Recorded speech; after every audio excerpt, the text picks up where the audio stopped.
I'll start out with one of my good predictions for this year, and I have slot receiver Adam Humphries going for over 55 receptions for the Washington football team. Now, this might sound crazy, and he has had minimal success the last 2 years. 37 receptions in 2019, 23 receptions in 2020, both with Tennessee, battled injuries. But if you go back and look at 2018 and 2017, respectively, he had 61 and 76 receptions. That was with Ryan Fitzpatrick and a much more high-powered offense. I think with Curtis Samuel, Harmon, Terry McLaurin on the outside. You have Logan Thomas taking a lot of attention in the middle. That's going to open up a lot of lanes, a lot of opportunities for veteran Adam Humphries to work his craft, catch a lot of balls, and be a good weapon and safety outlet for Ryan Fitzpatrick or whoever is under center in 2021. A lot of people forget that he is only 28 years old. He came in the league in 2015. So I don't think the injuries he's had in the last 2 years are completely career damning.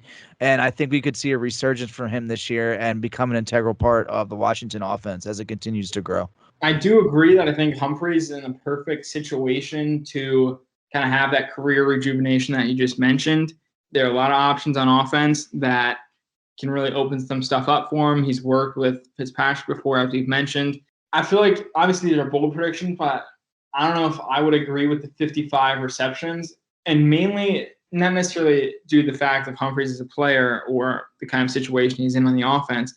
I just think there's a lot of people the ball has to get to this year on offense. And so the only guy that I really predict to get that over 50 mark are probably Thomas and McLaurin. But the chips are the chips can or the stars, not the chip, excuse me, but stars can definitely align to get him having one of those breakout seasons. Hey, that's why it's bold, right? Like, got to throw some crazy stuff out there. You never know. It could happen. So staying on the board, I'd say, we both expressed our interest in Sam Cosmi. Why not predict him to be the starter for 17 games this year and be a good one at that? Yeah, I'm totally on board with that. I can't really argue with that. I think our thoughts and feelings on Sam Cosmi are reciprocated. For the next good, bold prediction, if you've listened along to this podcast over the course of the last little bit of time, you probably noticed my displeasure with Dustin Hopkins. So this might come as a surprise to you, but I think that Dustin Hopkins is going to have a bounce back year in 2021. When I say bounce back, I think he might actually end up having the best year of his career. In 2015, his rookie season, first year with Washington, he had a 89.3% field goal percentage. Did not have another one that high until 2018, where he had 89.7. And injuries plagued him in 2019 and 2020, where he is fallen off quite a bit to the point where fans are calling for a cut. I've been calling for a cut. I've cursed his name many times. Thankfully, I haven't broken any TVs over Dustin Hopkins. But this year, I think we're going to see him have a career resurgence. He has a great snapper and Shrimp Cheeseman snapping to him now. No offense against Sundberg.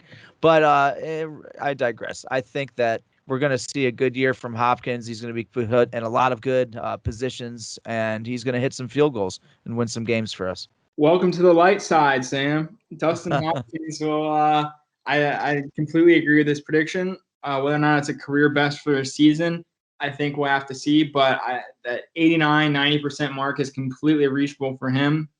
I feel like I've always been at least, I wouldn't say a Hopkins supporter, but at least a Hopkins apologist over his tenure in Washington. I remember it feels like every year fans have wanted to get him replaced, but I guess that's what comes with being a kicker, is that it's easy to pick out flaws in a game when a missed kick occurs. But I feel like Hopkins has been a steady, reliable kicker for Washington over his, 5, 6, 7 years here now, since 2015 at least. Yeah, I think, he's probably healthy now. 6 years. Hamstring is a big thing. I mean, you need your leg to kick when you're a kicker. And he's also coming back on a 1-year deal. So it's now or never pretty much for him. And I think he'll step up to the plate. I mean, he's got great leg power. His accuracy from far range is hit or miss sometimes, but I think, we'll get another good Hopkins season.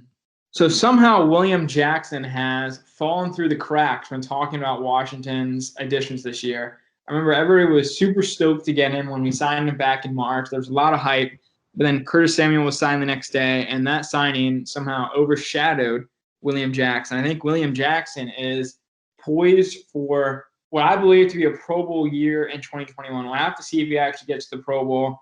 Pretty much a popularity contest. You all know that by now.